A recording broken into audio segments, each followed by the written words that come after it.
का निकाल सकते आप कर लो। क्या होता है इसका?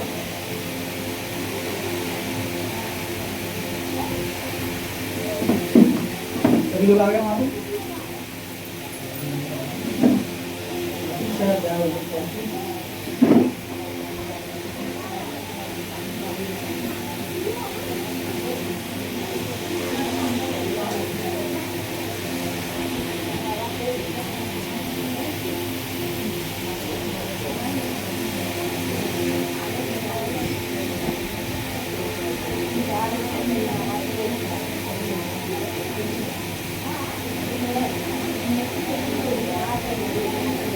मैं वचन को करता हूँ। हालेलुया। मत्ती अध्याय 6 वचन 33 वचन क्या कहता है? इसलिए पहले तुम परमेश्वर के राज्य और उसके धर्म की खोज करो, तो ये सब वस्तुएं भी तुम्हें मिल जाएंगी। हालेलुया। 34 में लिखा है, अतः कल की चिंता ना करो, क्योंकि कल का दिन अपनी चिंता आप कर लेगा। आज के लिए आज का युग। हालेलुया। यीशु मसीह की परमेश्वर का वचन कहता है कि उसके राज्य और उसके धर्म की खोज करो। हम लोग सोच सकते हैं, उसके साथ भी सकते हैं परमेश्वर का राज्य क्या है और उसका धर्म क्या है।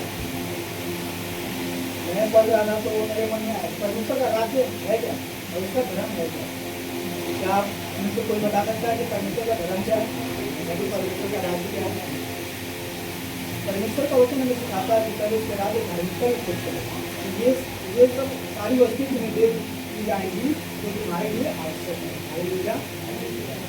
धार्मिकता में जीना मतलब परमेश्वर हमको कहता धार्मिकता नहीं, परमेश्वर का धर्म मतलब परमेश्वर बोलता हमको धार्मिकता नहीं। तो धार्मिकता में जीने का मतलब क्या है? उसका धर्म क्या है?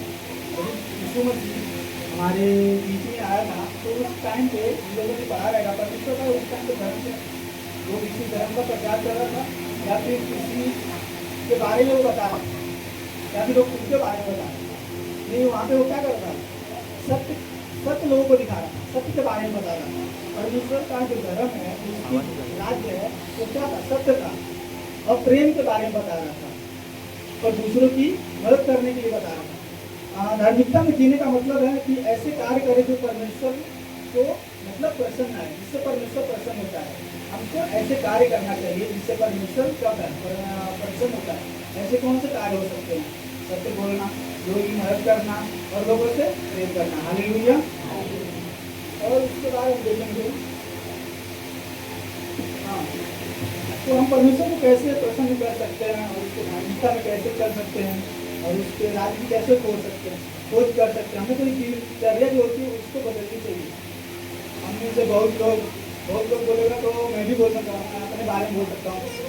मैं और आप सभी लोग जब हम सुबह उठते हैं तो बहुत लोग प्रार्थना करते रहेंगे सुबह, मतलब सभी लोग करते रहेंगे सुबह प्रार्थना करके अपना दिनचर्या शुरू करते होंगे।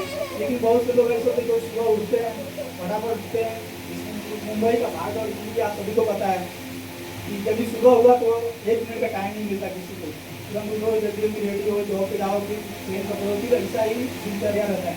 लेकिन हमें जब भी सुबह उठना चाहिए तो अपना दिनचर्या कैसे शुरू करना चाहिए? उनके परमेश्वर से बातें करना चाहिए। बातें करना मतलब प्रार्थना करना चाहिए। उनके भजन और कीर्तन को गा सकते हैं। हालेलुया। इस तरह दिनचर्या जो है वो बदलना चाहिए जिससे हम परमेश्वर के और करीब आ सकते हैं।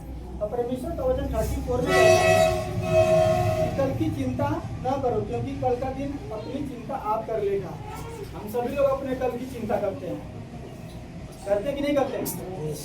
हम सभी लोग अपनी लाइफ में कल की चिंता करते हैं। लेकिन परमेश्वर ने सिखाता है कि कल की चिंता ना करो, क्योंकि जो आज का समस्या है उतना ही हमारे जीवन में काफी है। हालेलुया। एक वचन बोलूंगा, आप लोग पढ़ सकते हो वहाँ पे, यूहन्ना 15:7 का वचन कहता है यदि तुम मुझ में बने रहो और मेरा वचन तुम में बना रहे तो जो तुम चाहो मांगो वो तुम्हारे लिए हो जाएगा। आमीन। इतना ही मतलब पावरफुल वचन है। परमेश्वर का वचन कहता है, पहले तो हमसे कहता है कि तुम कल की चिंता मत करो, ठीक है।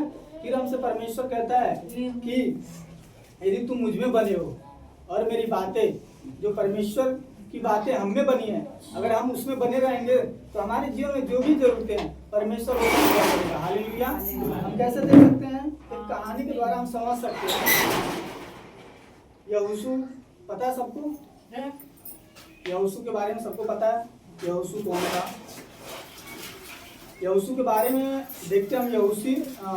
यहोशू जो था, मूसा मालूम है सबको?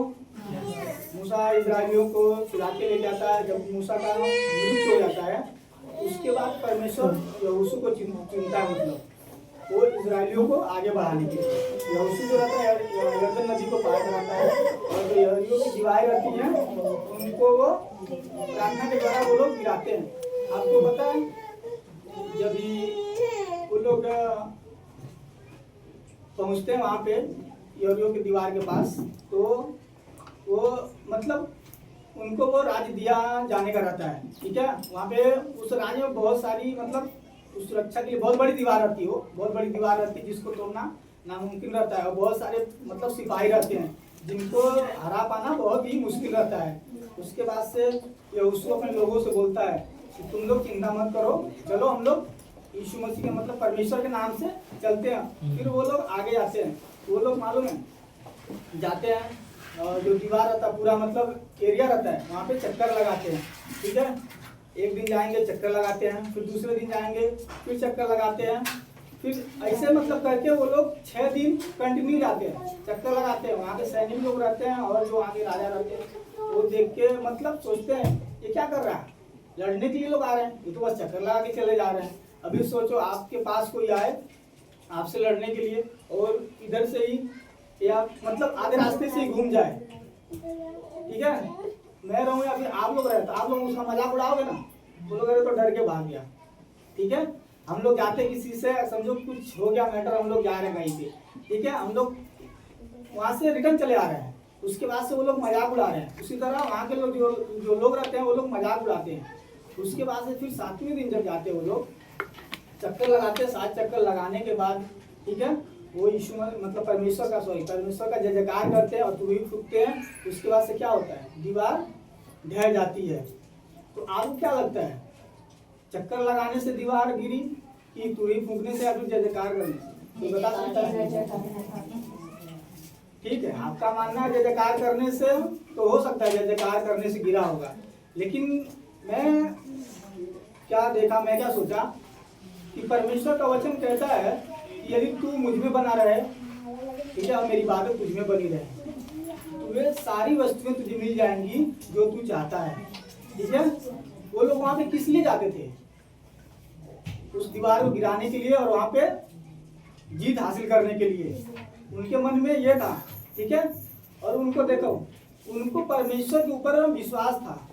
वो दीवार मेरे हिसाब से ना ही चक्कर लगाने से गिरी ना ही तुरही फूकने से गिरी, वो दीवार इसलिए गिरी क्योंकि उनको परमेश्वर पे भरोसा था कि उनका परमेश्वर उनके साथ है। हालेलुया। कि जिसने उसको भेजा, अभी मेरे पास्टर जी ने भेजा कि अभी तुम जाओ वहाँ पे, मेरे पास पैसा नहीं है, ठीक है, पास्टर जी ने कुछ सामान लेने के लिए भेजा, अभी तुम वहाँ पे जाओ और मैं पैसा ऑनलाइन कर देता हूँ, ठीक है।